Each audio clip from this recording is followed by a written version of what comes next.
Hello बच्चों, आप सभी का आपके अपने YouTube channel MDC education hub में हार्दिक स्वागत है। मैं अंकुश चावला आपको आज 12th AG का 7th यूनिट करवाऊंगा। नाम है पादपों के आवश्यक पोषक तत्व। पादपों के आवश्यक पोषक तत्व, सबसे पहले तो चैप्टर के बारे में। एक ऐसा चैप्टर जो हर कंपटीशन एग्जाम में पूछा जाता है, नीट, जेट, ICR या उसके अलावा कोई भी सामान्य जीके का जो साइंस से रिलेटेड क्वेश्चन होते हैं उससे क्वेश्चन आता है, और क्वेश्चन भी सीधा। अगर आपको पता है तो टिक। हाँ जी, पादपों के आवश्यक पोषक तत्व। सबसे पहले तो पोषक तत्व को परिभाषित करते कैसे हैं, पोषक तत्व की परिभाषा क्या है। वे सभी रासायनिक तत्व जिनसे पादपों की वृद्धि व उपापचय बढ़ता है, वे सभी आवश्यक पोषक तत्व कहलाते हैं। फिर से, वे सभी रासायनिक तत्व जिनसे पादपों में वृद्धि व उपापचय की प्रक्रिया बढ़ती है, वे पोषक तत्व कहलाते हैं। अच्छा, वृद्धि तो ठीक है, उपापचय क्या होता है? उपापचय किसी भी जीव को जीवन यापन करने के लिए जितनी भी रासायनिक प्रक्रियाएं हैं उनको मिला के हम क्या बोलते हैं? उपापचय प्रक्रियाएं, यानी मेटाबॉलिज्म। मेटाबॉलिज्म 2 टाइप का होता है। First anabolism,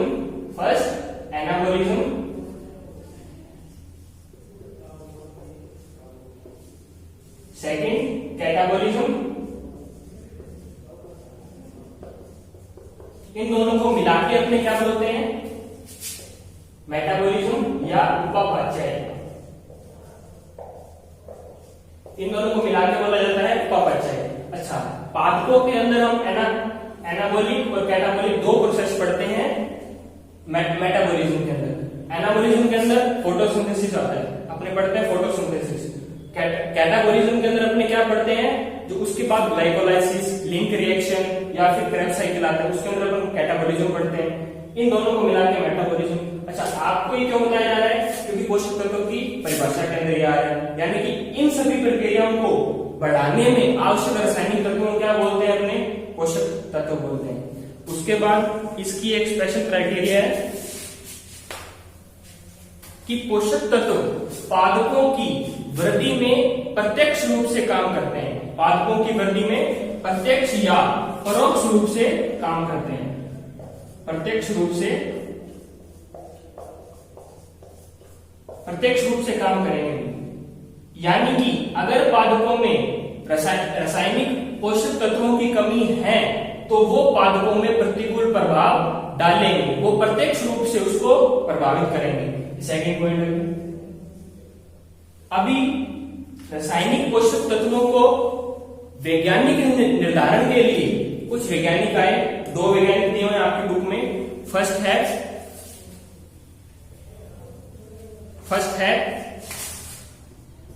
D.I.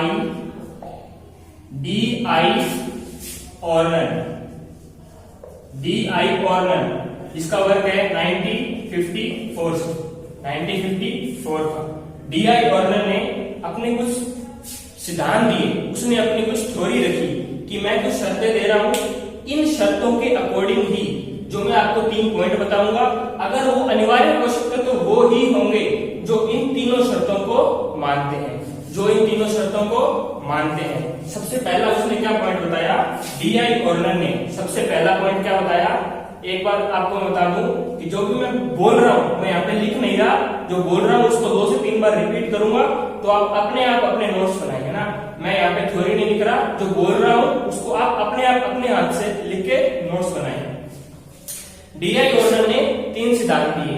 D.I. ऑर्नन का पहला सिद्धांत क्या बोलता है कि जितने भी पोषक तत्व हैं उनकी अगर पादपों में कमी होती है तो उनके वानस्पतिक एवं जनन अंग की वृद्धि रुक जाएगी। ना तो उसका कायिक भाग वृद्धि करेगा, ना ही उसका लैंगिक भाग वृद्धि करेगा, जिससे उनका जीवन चक्र पूरा नहीं होगा, उस पादप का जीवन चक्र पूरा नहीं होगा। यानी कि पहले पहले भाग में वो बोलता है कि वनस्पतिक एवं लैंगिक भाग की वृद्धि नहीं होगी, वनस्पतिक व लैंगिक भाग की वृद्धि नहीं होगी, लैंगिक भाग वृद्धि नहीं करेगा, जिससे उसका जीवन चक्र नहीं बढ़ पाएगा। ये पहली शर्त बताता है, पहला सिद्धांत बताता है डीआई ऑर्नल का कि कौन कौन सी शर्त है, पोषक तत्व क्या इफेक्ट डालते हैं पादप के ऊपर। दूसरा पॉइंट ये बताता है कि अगर किसी प्लांट में किसी एक तत्व की कमी है तो उस तत्व को आप उस कमी को दूसरे तत्व की भरपाई से पूरा नहीं कर सकते, यानी कि उस मृदा में आपको वही तत्व डालना पड़ेगा जो तत्व की उसमें कमी है, उसकी आप भरपाई दूसरे से नहीं कर सकते। जैसे कि कहीं पे जिंक की कमी है, मोलिब्डेनम की कमी है, तो वहां पे आप मोलिब्डेनम ही डालोगे। ये क्या बताता है दूसरा सिद्धांत, यानी कि आप एक तत्व की भरपाई दूसरे तत्व से नहीं कर सकते। ठीक है, तीसरा पॉइंट को क्या बताता है कि पादपों की वृद्धि में पोषक तत्व की पादपों की वृद्धि में पोषक तत्व की विशिष्ट दैहिक एवं उपापचय भूमिका अहम होनी चाहिए। पादपों की वृद्धि में विशिष्ट दैहिक यानी कि दैहिक और उपापचय तो आपको समझ में आ ही गया कि आपको पोषक तत्व के अंदर बताया मैंने कि जो पोषक तत्व है वो उसके उपापचय प्रक्रिया में सहायता करे। दैहिक का मतलब उसकी बॉडी पार्ट बनाए, उसकी संरचना बनाए, वो यानी कि दैहिक पार्ट भी निर्माण करे और उसका उपापचय में भी सहायता करे। तीसरा पार्ट आता है विशिष्ट दैहिक व उपापचय प्रक्रिया में सहायता करें। दूसरा पार्ट मैंने लिखा नहीं, वो था कि एक तत्व की भरपाई दूसरे से नहीं हो सकती, एक तत्व की भरपाई दूसरे से नहीं हो सकती। उसने ये 3 शर्तें रखी अपनी कि जो मेरी इन 3 शर्तों को पूरा करता है वही पोषक तत्व कहलाए। उसने तो अपनी शर्तें रख दी, लेकिन बाद में एक्सपेरिमेंट से पता चला, एक्सपेरिमेंट से क्या पता चला कि किसी पादप में अगर मोलिब्डेनम की कमी है, किसी पादप में अगर मोलिब्डेनम की कमी है तो उसको आप वेनेडियम से उसकी भरपाई कर सकते हो। वहां पे आप वेनेडियम डाल दो तो उसकी भरपाई उससे हो जाएगी। लेकिन डीआई ऑर्नल क्या बोलते हैं, एक तत्व की भरपाई आप दूसरे तत्व से नहीं कर सकते, लेकिन ये क्या बोल रहे हैं क्या कर सकते हैं। वहीं अगर कहीं पे क्लोरीन की कमी है तो वहां पे आप या तो ब्रोमीन डाल सकते हैं और या आयोडीन डाल सकते हैं। उसका सिद्धांत की क्या है, दो कमियां। वो बोलते थे कि अगर कहीं पे जिंक की कमी है तो वहां पे आपको जिंक ही डालना पड़ेगा, लेकिन यहाँ पे 2 आपको एग्जांपल क्या बता रहे हैं, उसके ये अपवाद बता रहे हैं कि मोलिब्डेनम की कमी है तो आपको वहां पे वेनेडियम डाल देंगे तो भी वो जो कमी आ रही थी वो दूर हो जाएगी। क्लोरीन की कमी है, अगर वहां पे आप ब्रोमीन या आयोडीन में से कुछ भी डाल देंगे तो वो आपकी तो भी कमी दूर हो जाएगी। ये उसकी कमी है। ठीक है, मैंने आपको शुरुआत में बताया था कि 2 साइंटिस्ट आए थे, डीआई ऑर्नल, सेकंड का नाम है DJ Nichols, DJ Nichols, DJ Nichols, DJ Nichols. DJ Nichols ने 2 पॉइंट बताए, जिसमें से पहले जो 3 पॉइंट थे, आपको पहला पॉइंट ये बताते हैं, मिलते जुलते पॉइंट है, जो आप पहले पढ़ के आए वो मिलते जुलते पॉइंट है। इसने अपने पहले पॉइंट में बताया कि पोषक तत्व की पौधे में इतनी भूमिका होनी चाहिए, पोषक तत्व की पौधे में इतनी भूमिका होनी चाहिए कि अगर पोषक तत्व पौधे को नहीं मिल रहा तो उसके बिना उसका जीवन चक्र भी पूरा नहीं होगा। ये बात तो उसने भी आपको पहले पार्ट में बता दी थी। पहले भाग में वनस्पतिक और लैंगिक अंग की वृद्धि रुक जाएगी तो जनन तो आपको उसका जीवन चक्र पूरा नहीं होगा। ये भी सेम बताता है। इसने सीधा बोल दिया, इसने बोला अगर पोषक तत्व नहीं मिल रहे तो उसके पोषक तत्व अगर नहीं मिल रहे तो उसके जीवन चक्र भी पूरा नहीं होगा, जीवन चक्र पूरा नहीं होगा, जीवन चक्र भी पूरा नहीं होगा। दूसरा उसने क्या बताया, वही बताया कि पौधे की विशिष्ट दैहिक एवं उपापचय प्रक्रिया में अहम भूमिका होनी चाहिए।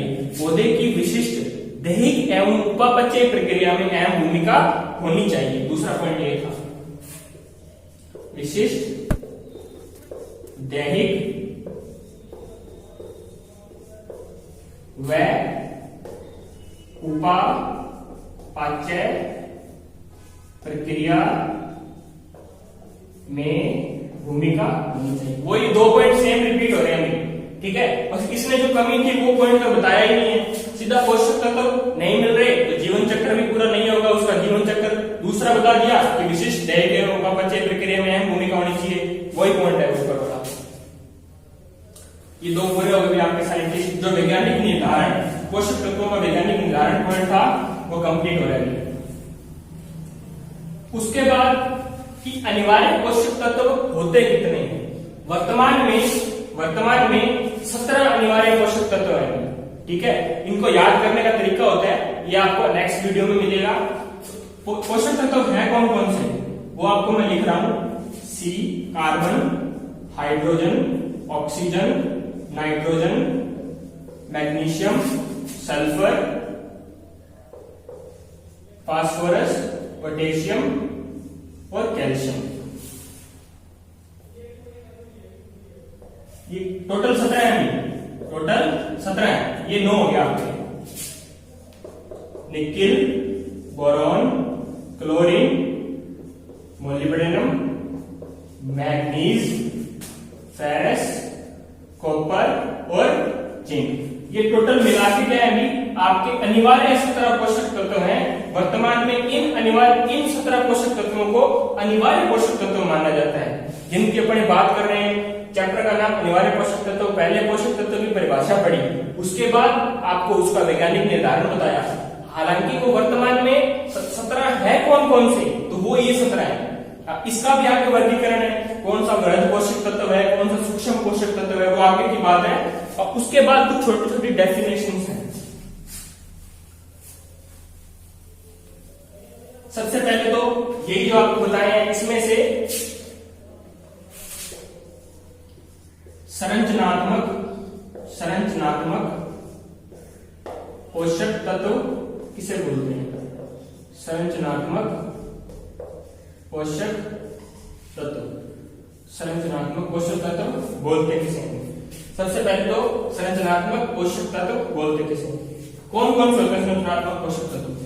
सी carbon, hydrogen, oxygen, nitrogen, phosphorus और सल्फर, इनको हम बोलते हैं संरचनात्मक पोषक तत्व।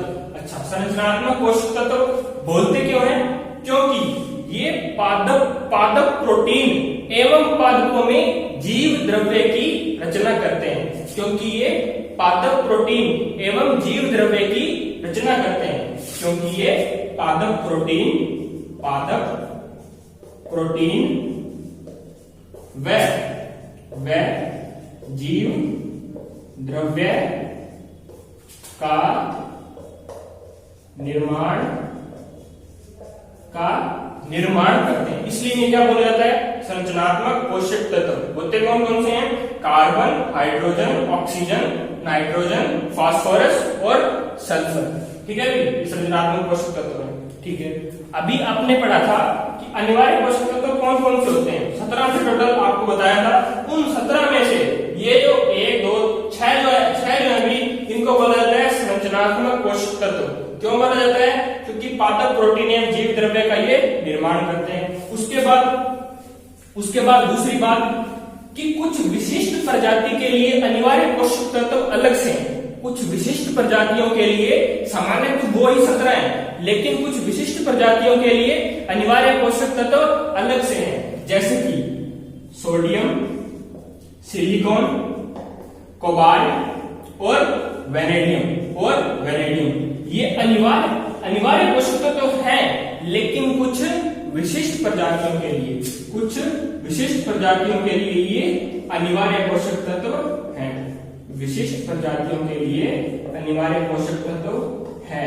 हालांकि इनके कार्य का निर्धारण अभी तक नहीं हुआ है, इनका काम अभी तक पता नहीं है, बट ये निर्धारित है कि विशिष्ट प्रजातियों के लिए इनको अनिवार्य पोषक तत्व माना जाता है। अगर आपसे पूछा जाए क्या ये अनिवार्य पोषक तत्व है, नहीं। अगर आपसे पूछा जाए विशिष्ट प्रजातियों के लिए क्या ये आवश्यक पोषक तत्व है, हाँ। अगर क्वेश्चन आएगा कि लिखिए विशिष्ट प्रजातियों के लिए आवश्यक पोषक तत्व कौन से, तो वो एक से ही माना जाएगा, वो नहीं माना जाएगा। उसके बाद नेक्स्ट एक बात और आती है अभी कि अभी तक आपने पढ़ा कि लाभदायक पोषक, अभी तक आपने पढ़ा संरचनात्मक पोषक तत्व। उसके अंदर आप कुछ है बताए थे, carbon, hydrogen, oxygen, nitrogen, phosphorus, sulphur. ठीक है, क्यों बोलते हैं उन्हें, क्योंकि वो पादप प्रोटीन एवं जीव द्रव्य की संरचना का निर्माण करते हैं। फिर आपको बताया पादपों के लिए कुछ विशिष्ट प्रजाति के पादपों के लिए अनिवार्य पोषक तत्व अलग से होते हैं, जैसे सोडियम, सिलिकॉन, कोबाल्ट और वेनेडियम। तीसरी बात आती है लाभदायक श्रेणी के आवश्यक पोषक तत्व। कौन सी? लाभदायक श्रेणी के आवश्यक पोषक तत्व। पहली बात तो लाभदायक बोल क्यों रहे हैं, क्योंकि ये बहुत कम मात्रा में डालने पर पौधों में वृद्धि को उत्तेजित करते हैं। ये बहुत कम मात्रा में डालने पर पौधों की वृद्धि को उत्तेजित करते हैं, इसलिए इन्हें क्या बोला, लाभदायक पोषक तत्व। अब जैसे मैं बोल रहा हूं तो ऐसे आपको अपने आप लिखना है, उसको पॉज करके लिखो ना। मैं यहाँ पे आपकी वो आपको राइटिंग नहीं कर रहा, बिकॉज उससे टाइम वेस्ट होगा और आपको समझाना ज्यादा पाऊंगा, आपको एक्सप्लेन ज्यादा कर पाऊंगा, इसलिए पहले लिख के नहीं रखा हुआ। और आपको सीधा अपने आप, जो मैं 2 से 3 बार रिपीट करूंगा, पॉज करके आपको अपने आप उसमें यहाँ पे अपने आप अपनी कॉपी से राइट करना है। ठीक है भाई। लाभदायक श्रेणी के पोषक तत्व क्यों बोला जाता है, क्योंकि वो पादपों में कम मात्रा में डालने पर ही वृद्धि को उत्तेजित करते हैं। अच्छा, इसके एग्जाम्पल सबसे पहले तो लाभदायक श्रेणी के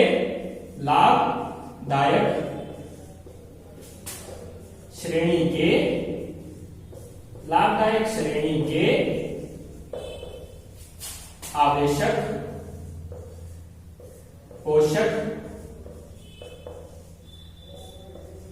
तत्व। लाभदायक श्रेणी के आवश्यक पोषक तत्व क्यों बोला जाता है, क्योंकि बहुत कम मात्रा में डालने पर ही पौधे की वृद्धि को उत्तेजित करते हैं।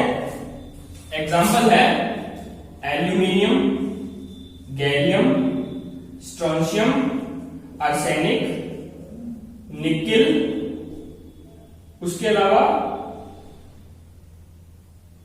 ब्रोमीन। ये आपको इतने एग्जाम्पल याद रखने हैं लाभदायक श्रेणी के आवश्यक पोषक तत्व। ठीक है, धन्यवाद।